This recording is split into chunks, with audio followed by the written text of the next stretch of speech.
Assalamualaikum warahmatullahi wabarakatuh. Di video kita kali ini kita akan membahas mengenai kata wali itu sendiri. Jadi, kata wali dapat berbentuk fa'il dengan makna maf'ul sebagaimana firman Allah, dan dia melindungi, ya tawallah, orang-orang saleh, yang terdapat pada Quran surah Al-A'raf ayat 196. Wali juga bisa berbentuk fa'il dengan makna setara fa'il, dengan tekanan bahwa manusia menjaga diri atau tawalli untuk taat kepada Allah Subhanahu wa taala dan tetap memenuhi kewajiban-kewajiban kepadanya. Dengan demikian, wali dalam makna pasif menunjukkan kepada orang yang diinginkan Tuhan atau murad. Sebaliknya dalam makna aktif, wali bermakna orang yang menginginkan Tuhan atau murid. Semua makna itu baik yang bermakna hubungan Tuhan dengan manusia maupun hubungan manusia dengan Tuhan adalah benar sebagaimana firman Allah. Dia mencintai mereka dan mereka pun mencintainya. Ini terdapat pada Quran surat Al-Maidah ayat 56. Dengan demikian Allah adalah sahabat atau wali mereka. Dan mereka adalah sahabat-sahabat Allah atau aulia. Mereka adalah orang-orang beriman yang dilindungi oleh Allah. Ini terdapat dalam Quran surat Al-Baqarah ayat 257. Di dalam hadis riwayat Abu Hurairah disebutkan bahwa Nabi Shallallahu Alaihi Wasallam pernah bersabda, yang artinya kurang lebih seperti ini. Apabila Allah mencintai seorang hamba, dia menyuruh Jibril, sesungguhnya Allah mencintai fulan, maka cintailah dia. Jibril pun mencintainya. Lalu Jibril berseru kepada penghuni langit, sesungguhnya Allah mencintai fulan, maka cintailah dia. Penghuni langit pun mencintainya. Kemudian dia dijadikan orang yang diterima atau dicintai dan disegani oleh penduduk bumi. Ini merupakan hadis riwayat Al-Bukhari. Kemudian Abu Hurairah juga meriwayatkan bahwa Nabi Muhammad SAW pernah bersabda, yakni Allah Subhanahu wa taala berfirman, siapa saja yang memusuhi waliku, aku mengumumkan perang kepadanya. Tidak ada cara mendekatkan diri yang lebih aku cintai bagi hambaku daripada melaksanakan ibadah yang telah aku fardukan kepadanya. Dan hambaku senantiasa mendekatkan diri kepadaku dengan berbagai amal sunnah sampai aku mencintainya. Jika aku telah mencintainya, maka aku menjadi pendengarnya yang digunakan untuk mendengar, menjadi penglihatannya yang dia gunakan untuk melihat, menjadi tangannya yang dia gunakan untuk menyerang, dan menjadi kakinya yang dia gunakan untuk berjalan. Jika dia memohon kepadaku, aku pasti mengabulkannya. Jika dia berlindung kepadaku, aku pasti melindunginya. Ini juga merupakan hadis riwayat Al-Bukhari. Di dalam hadis lain disebutkan dari Umar bin Khattab bahwa Nabi Shallallahu Alaihi Wasallam bersabda, yang kurang lebih artinya, di antara hamba-hamba Allah ada sebagian orang yang bukan nabi, bukan pula syuhada, yang membuat para nabi dan syuhada menginginkan kedudukan yang mereka peroleh dari Allah pada hari kiamat nanti. Lalu sahabat bertanya, Rasulullah, siapakah mereka? Jelaskan kepada kami tentang mereka. Rasulullah SAW menjawab, mereka adalah orang yang saling mencintai karena Allah, tanpa ada pertalian darah dan tidak ada harta yang saling diberikan. Sungguh wajah-wajah mereka bercahaya dan mereka duduk di atas singgasana cahaya. Mereka tidak takut ketika orang-orang merasa takut. Mereka tidak bersedih ketika orang-orang bersedih hati. Kemudian Nabi SAW membaca ayat, yang artinya ingatlah wali-wali Allah itu tidak ada rasa takut bagi mereka dan mereka tidak bersedih hati. Ini terdapat pada Quran surat Yunus ayat 62. Hadis riwayat Abu Dawud. Berdasar uraian di atas, ada petunjuk bahwa Allah mempunyai hamba-hamba yang secara khusus dilindungi atau aulia yang dicirikan dengan persahabatannya dan dengan anugerahnya berupa keajaiban atau karomah yang bersifat supranatural. Kaum Sufi berpendapat bahwa karomah dianugerahkan kepada seorang wali selama ia tidak melanggar kewajiban-kewajiban hukum agama. Karomah adalah tanda kelurusan seorang wali. Karomah dianugerahkan kepada wali dan tidak pernah melampaui derajat mukjizat para nabi. Wali-wali tidak terpelihara dari dosa atau maksum seperti para nabi. Hanya saja para wali terjaga atau mahfuz dari kemaksiatan dan keburukan lainnya. Kewalian melibatkan ketaatan yang tiada henti. Seandainya dosa besar sekedar terlintas saja dalam benak seorang wali, ia tidak lagi menjadi wali. Lebih lanjut, perbedaan antara mukjizat dan karomah terletak pada peranan, fungsi, dan faktualitas masing-masing. Seorang rasul mempertahankan nubuatnya dengan mengukuhkan kebenaran real mukjizatnya.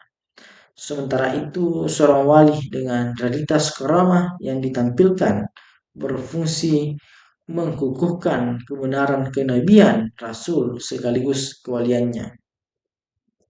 Oleh sebab itu, mukjizat berkaitan dengan publisitas, sedangkan karomah melibatkan kerahasiaan.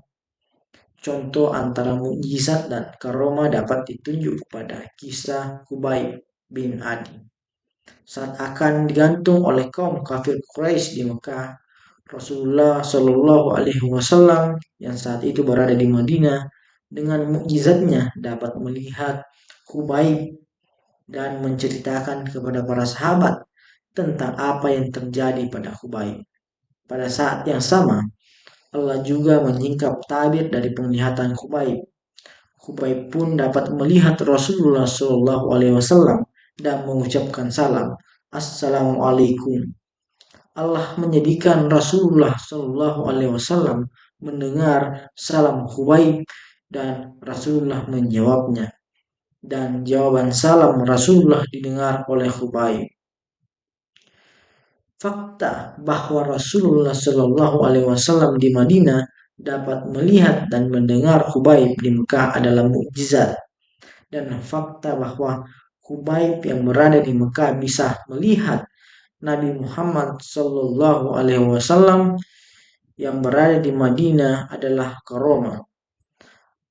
Karomah Khubayb ditampilkan ketika ia tidak berada di tempat yang sama dengan Rasulullah. Sementara itu, karomah pada masa terkemudian ditampilkan oleh orang-orang bertakwa yang hidup tidak sesamaan dengan Rasulullah Shallallahu Alaihi Wasallam. Berdasar uraian di muka, jelaslah bahwa karomah selalu mengukuhkan kebenaran kenabian seseorang, Rasul. Tidak mungkin atau mustahil karomah bertentangan dengan ijaz atau mukjizat yang ditampakkan seorang nabi. Karomah tidak dikukuhkan kecuali karomah itu bersaksi atas kebenaran nabi dan rasul yang telah memperlihatkan mukjizat. Karomah hanya dianugerahkan Allah kepada seorang mukmin sejati yang membawa kesaksian bagi kebenaran nabi dan rasul. Para wali, orang-orang yang dianugerahi karomah adalah saksi kebenaran misi Rasulullah Shallallahu Alaihi Wasallam. Atas dasar itu, tugas utama wali adalah menyampaikan kebenaran dakwah Rasulullah Shallallahu Alaihi Wasallam kepada umat manusia.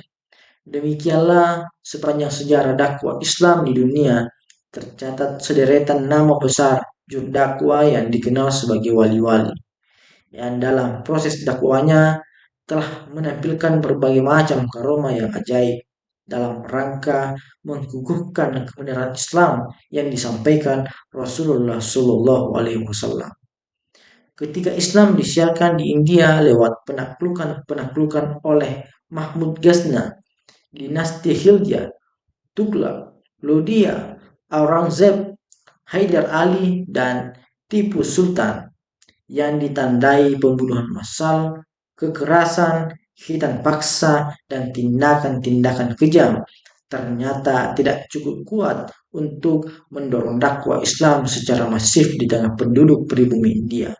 Sebab tidak sedikit kasus menunjukkan bahwa setelah kelompok-kelompok penduduk diislamkan lewat kekerasan, pada saat ada kesempatan akibat melemahnya politik kekuasaan Islam, penduduk kembali kepada agamanya semula. Sementara itu, dakwah Islam yang dilakukan oleh tokoh-tokoh sufi yang dikenal sebagai wali yang menggunakan pendekatan dakwah lewat keteladanan moral, kasih sayang, kedermawanan, toleransi, pendekatan persuasif, dan penampilan karomah-karomah ternyata telah menjadikan Islam begitu melekat dalam peri kehidupan penduduk India yang dengan sukarela memeluk Islam.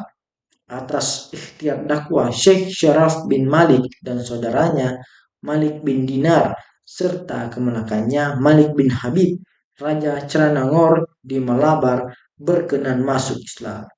Kemudian atas surat wasiat yang ditulis oleh Raja Ceranangor pada sufi tersebut berhasil mengembangkan Islam di antara penduduk Malabar. Arnold tahun 1977. Karomah-karomah luar biasa yang terkait tokoh Malik bin Dinar telah menjadi khasanah abadi dalam kisah-kisah wali sufi di kalangan ulama tasawuf yang sejajar dengan Abu Nawas, Shihabuddin Suhrawardi, Fariduddin Attar, dan lainnya. Pengembangan Islam di daerah Bengali cenderung dikaitkan dengan keberadaan tokoh-tokoh sufi yang dianggap wali oleh penduduk. Salah seorang di antara juru dakwah itu adalah Syekh Jalaluddin At-Tabrisi. Pengembangan Islam di daerah Bengali cenderung dikaitkan dengan keberadaan tokoh-tokoh sufi yang dianggap wali oleh penduduk.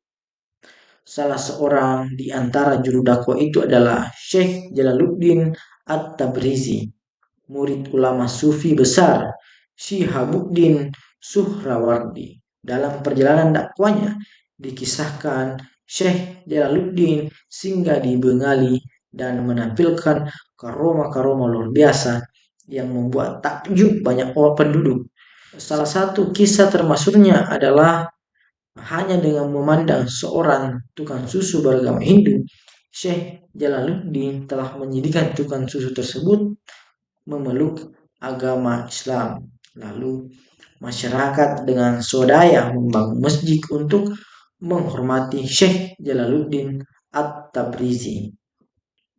Selain itu, tokoh sufi yang dianggap berhasil mendakwakan Islam di Lahore adalah Syekh Ismail, salah seorang Sayyid Bukhrah yang dikenal alim dan memiliki pengetahuan agama dan umum sangat luas. Pribadinya sangat menarik, sehingga saat ia berkhutbah, orang-orang selalu datang berkerumun. Dan setiap kali orang melakukan kontak pribadi dengannya, pastilah orang tersebut akan memeluk agama Islam. Nusantara yang selama masa prasejarah sampai awal abad Masehi sudah mengalami proses Indianisasi. Dalam proses dakwah Islam ternyata memiliki beberapa kemiripan dengan proses Islamisasi penduduk India.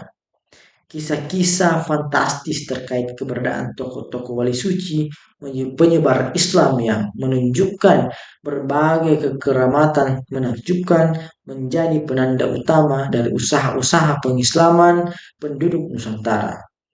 Demikianlah kisah Wali Songo para juru dakwah yang terdiri dari wali-wali keramat sebagai penyebar Islam yang selalu dikaitkan dengan berbagai kesaktian dan beragam peristiwa adi kodrati yang hanya mungkin dilakukan oleh orang-orang yang dilimpahkan anugerah kekeramatan dari Sang Pencipta. Sehingga dalam banyak aspek, sebagaimana terjadi di India, makam penyebar Islam di Nusantara sampai dewasa ini dikeramatkan dan disiarahi masyarakat sebagai makam wali-wali keramat yang sejarah hidupnya diliputi kisah-kisah menakjubkan. Mungkin cukup untuk video kita kali ini. Assalamualaikum warahmatullahi wabarakatuh.